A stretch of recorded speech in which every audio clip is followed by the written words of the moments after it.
फिर से नए ब्लॉग में मेरे। और मैं पहुंच चुका हूं भारत के प्रसिद्ध स्थानों में से स्थल है जो कि तीर्थ स्थल है शुक्रताल, उस स्थान पर पहुंच चुका हूं। तो दोस्तों इसका संबंध जो महाभारत से है, काफ़ी पुराना इतिहास है इसका, लगभग 5000 वर्ष पुराना इतिहास है।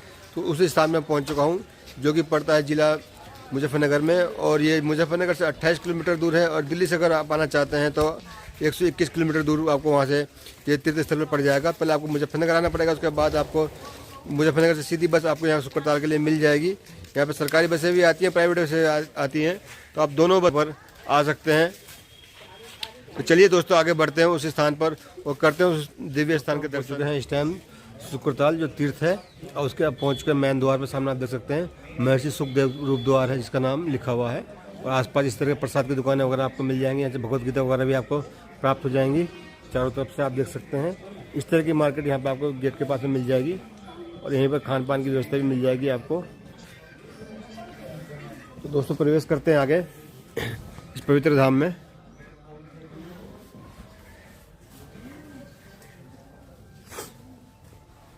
जैसे आप प्रवेश करेंगे आपको सामने परीक्षित सेतु के नाम से एक ये इस तरह का द्वार मिल जाएगा। और उसके बाद हमको लेफ्ट साइड से आगे बढ़ना होगा। और आप यहाँ पे किसी की तरह की भी कोई अन्य एक्टिविटी गतिविधि ना करें, क्योंकि आप यहाँ पर हमेशा चारों तरफ से कैमरे की नज़र में रहेंगे। तो इस तरह की कोई भी हरकत ऐसी ना करें जो यहाँ के श्रद्धालुओं को या किसी को परेशानी हो। तो इसलिए आप बिल्कुल शालीनता के साथ यहाँ पे आएँ। और जैसे आप आगे बढ़ते जाएंगे थोड़ा सा चढ़ाई चढ़ने के बाद आपको सामने आश्रम का कुछ दृश्य इस प्रकार से दिखाई देगा। चढ़ेंगे आपको चारों तरफ यहाँ पर शांति का अनुभव होने वाला है।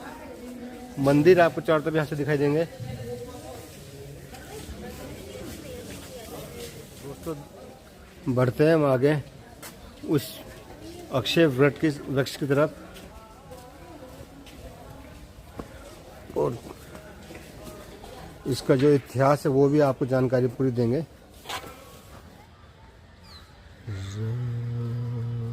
और इधर आपको गणेश धाम और इधर पास में हनुमान धाम बना हुआ है, उसके भी आपको नज़दीक से दर्शन कराएंगे।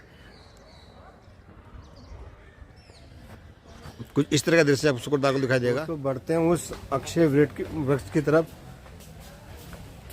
और ये वृक्ष क्यों इतना यहाँ पर पॉपुलर है, क्यों हमारे तीर्थ स्थानों में इसका स्थान आता है शुक्रताल का, शुक्रतीर्थ के नाम से जो आता है, उसकी क्या महिमा है उसका भी हम आपको अभी वर्णन करेंगे। और पूरी कंप्लीट जानकारी देंगे कि किस समय ये वृक्ष है। जैसे ही आप एंटर करेंगे वैसे ही आपको प्रसाद की दुकान मिल जाएगी। आप यहाँ लड्डू पेड़ा का 280 रुपये किलो। लड्डू पेड़ा 280 रुपये शुद्ध देसी घी का होगा। ये है वो वट वृक्ष जो आप देख रहे हैं, जो कि 5000 वर्ष पुराना वट वृक्ष है। सामने ये देख रहे हैं राजा परीक्षित हैं और ये श्री महाराज सुखदेव जी की मूर्ति है यहाँ पर। इसका पूरा विस्तार से आपको हम जानकारी देंगे यहाँ पर।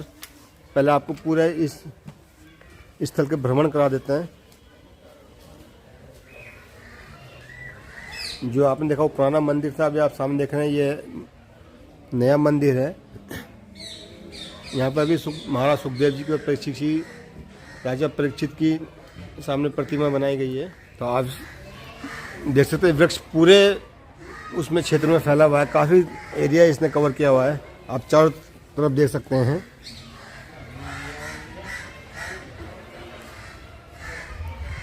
चलिए दोस्तों और थोड़ा सा और यहाँ पे दर्शन कर लेते हैं मंदिरों के।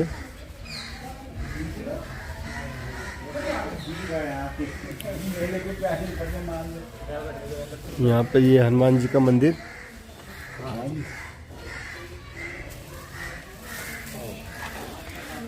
जैसे आप वृक्ष के पास पहुँचेंगे उसके बाद यहाँ पे आप जैसे मंदिर प्रवेश करेंगे सामने भगवान श्री कृष्ण का मंदिर आपको मिल जाएगा। और भगवान श्री कृष्ण के दर्शन आप कर सकते हैं इस कैमरे के माध्यम से। तो दोस्तों कुछ और मंदिरों का यहाँ पे हम दर्शन कर लेते हैं। यहाँ पे काफ़ी दूर दूर से यात्री आते हैं, श्रद्धालु आते हैं यहाँ पे दर्शन करने घूमने, क्योंकि भारत का एक विख्यात स्थल है ये। प्रसिद्ध स्थानों में इसका शुक्रतीर्थ का वर्णन किया गया है। प्रमुख स्थानों में आता है।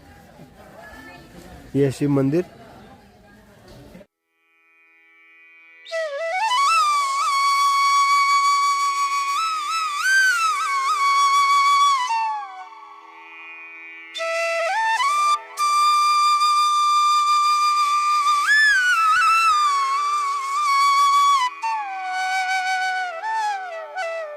और ये सामने है समाधि मंदिर।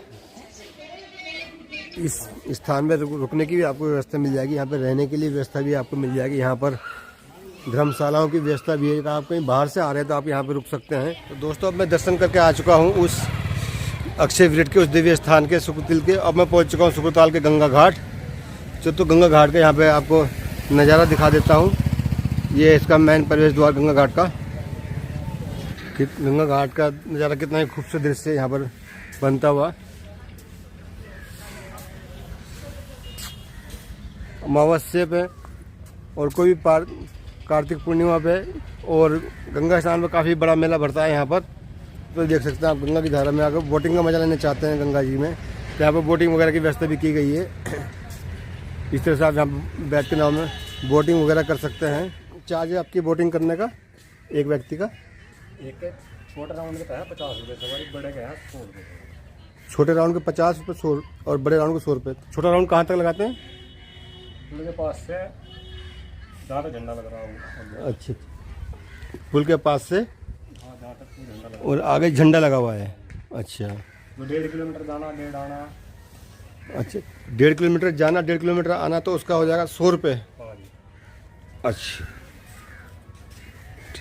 तो जैसे दोस्तों आपने सुना कि हमने आपको टिकट का चार्ज भी भाजी से सुनवा दिया कि यहाँ का टिकट का चार्ज क्या है कि 1.5 किलोमीटर जाना, 1.5 किलोमीटर आना, मतलब कि 3 किलोमीटर का जो राउंड है वो 100 रुपये प्रति व्यक्ति है। और अगर उससे आगे सामने जो पुल देख रहे हैं, इस पुल से लेकर एक सामने झंडी लगी हुई छोटी सी झंडी तक लगभग 1 किलोमीटर का राउंड हो जाता है अराउंड घूमने पे आराम से, कि उसमें 50 रुपये प्रति व्यक्ति आपका चार्ज किया जाएगा। आप देख सकते हैं कि नाव में इस तरह बोटिंग की जा रही है। मैं थोड़ा जूमिंग कर देता हूँ आपको।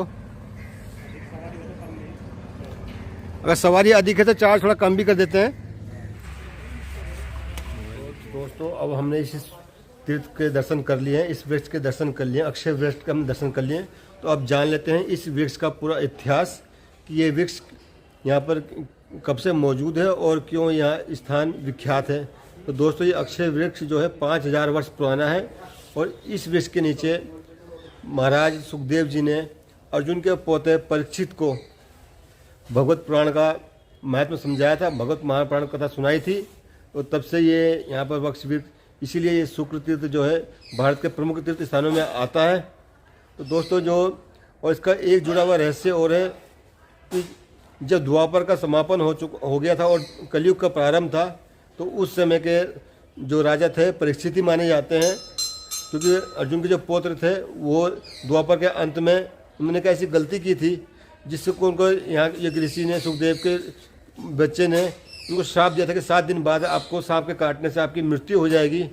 तब उन्होंने यहाँ पर आकर महाराज जो महर्षि सुखदेव जी थे उनसे आकर यहाँ पर उन्होंने भगवत कथा सुनी थी और 7 दिनों तक उन्होंने यहाँ पर कथा सुनी थी। और कथा सुनने के बाद 7वें दिन उनको नागकुशी नाग ने डस दिया था, जिससे उनकी मृत्यु हो गई थी। तो उनको कलयुग का प्रथम राजा और द्वापर का आखिरी राजा भी माना जाता है। तो दोस्तों, यही इतिहास है इस सुकृताल तीर्थ स्थान का, इसीलिए इसका महत्व बहुत ज़्यादा माना जाता है भारत के। और ये महाभारत से जुड़ा। पंडित जी, आप अपना परिचय दीजिए। रविंद्र शर्मा। रविंद्र शर्मा, शुक्रताल। कब से हैं आप पंडित जी यहाँ पे? करीब 40 वर्ष से। 40 साल से आप यहीं पे हैं।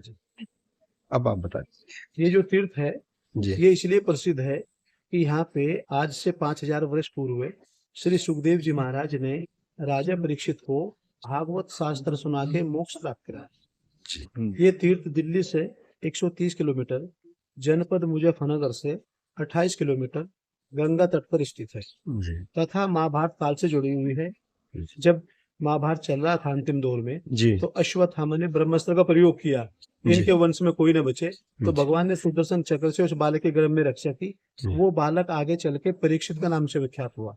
परीक्षित के समय में कलयुग का आगमन हुआ और कलयुग के कारण ही परीक्षित के द्वारा एक ऋषि का अपमान हुआ था। ऋषि के गले में मरा हुआ सर्प डाल दिया था कि मैं राजा है, जी। मुझे प्यास लगी है, जल दीजिए। हम्म, तो वे समाधि में बैठे थे। जब जी। उनको जल नहीं मिला तो कोई सर्प उन्होंने उठाया ऋषि के गले में डाल दिया। जी। तो उन ऋषि के पुत्र ने उनको श्राप दिया था कि जिसने पिता का अपमान किया है, सर्प डाला है, तो सर्प के काटने से मृत्यु हो जाएगी 7 दिन के अंदर। जी। फिर राजा परीक्षित को बाद में ज्ञात हुआ, राजपाट छोड़ के वे यहाँ पे आए। जी। त्रिकालदर्शी संत महात्मा यहाँ प्रकट हुए जी। कि मेरी मुक्ति कैसे होगी, मैं प्रेत नहीं बनना चाहता। जी। जिन पांडवों की पग पग पे रक्षा की, उस पांडव वंश के परीक्षित के द्वारा ऋषि महाराज का अपमान हो करके आज मैं प्रेत बना फिर रहा है। परीक्षित देखो, कुछ तो उपाय करो कि जिसने गर्भ में रक्षा करी उन्हीं का ध्यान करो। तो भगवान का ध्यान किया, भगवान ही सुखदेव मुनि के रूप में प्रकट हुए। 6 दिन तक भगवान की कथा सुनाई। 7वें दिवस एक क्रिया सिखाई, अष्टांग योग। अपने इच्छा से प्राण निकाल दिए। तक्षक आया, देखे राजा बैठा, जाकर डंक मारा, तो मरे हुए क्या मरो, उसमें प्राण तो है ही नहीं। तो श्राप भी पूरा होगा, उनको मोक्ष मिल गया। जो फल भगवान के साथ में रहने से पांडवों को नहीं मिल पाया, वो फल परीक्षित को प्राप्त हो गया। तो भागवत जो है संसारिक कामनाएं पूरी करती है, मुक्ति प्रदाता है। अगर विधि विधान के अनुसार श्रवण मनन और चिंतन किया जाए तो मोक्ष भी प्राप्त किया जा सकता है। ये वट वृक्ष है, करीब 5000 साल से होता है। आपने देखा होगा जो वट वृक्ष होते हैं अक्सर धाड़ियां लटकती है। तो इस वट वृक्ष में आप चीज देखो, वो चीज नजर नहीं आती। और जड़ के समय में भी और पेड़ों से हरा भरा स्थिति रहती है। जितनी भी कथाएं हुई शास्त्रों में, सब वट वृक्ष के नीचे हुई। शंकर भगवान ने पार्वती को कथा सुनाई कैलाश पर्वत पे वट वृक्ष के नीचे। सुखदेव जी ने परीक्षित को सुनाई वट वृक्ष के नीचे। मैत्रेय जी ने विदुर को सुनाई हरिद्वार में वट वृक्ष के नीचे। नैमिषारण्य में सूत जी ने सोनकाद ऋषि को सुनाई वट वृक्ष के नीचे। तो जय श्री राम। काफी खूबसूरत नज़ारा है यहाँ शुक्रताल का। अभी जैसे मैंने आपको इसी भाग में आपको शुक्रताल के अक्षय वृक्ष के बारे में जानकारी दी, और अब मैं पहुंच चुका हूँ इसी में शुक्रताल के गंगा घाट पर, जहाँ पे बहुत बड़ा स्नान का मेला भरता है। गंगा स्नान का मेला भरता है हर अमावस्या पर, गंगा स्नान पर और कार्तिक पूर्णिमा पर यहाँ पर काफी अच्छा मेला भरता है। तो दोस्तों वीडियो कैसी लगी, ब्लॉग कैसा लगा मेरा, आपको मैंने सारी जानकारी आपको इस ब्लॉग में शुक्रताल के बारे में दे दी है। 2 भागों में मेरी ये वीडियो आने वाली, क्योंकि ज्यादा लंबी वीडियो जाएगी। 2 भाग में मैंने इस वीडियो को डिवाइड किया है, जिससे आपको आराम से इस वीडियो को देख सके और समझ सके कि यहाँ पे क्या क्या घूमने की जगह है। और ये मेरी महाभारत सीरीज का जो नेक्स्ट पार्ट है वो आपसे के सामने मैं उपस्थित हो चुका हूँ लेके। तो दोस्तों इसी सीरीज को मैं, इस शुक्रताल की सीरीज को यहीं पे वाइंड अप करता हूँ, और उसके बाद मिलता हूँ महाभारत सीरीज से जुड़े हुए किसी नए स्थान पर। तब तक के लिए आप दोस्तों के लिए बाय बाय, मिलते हैं आपसे नेक्स्ट वीडियो में। जय माता दी।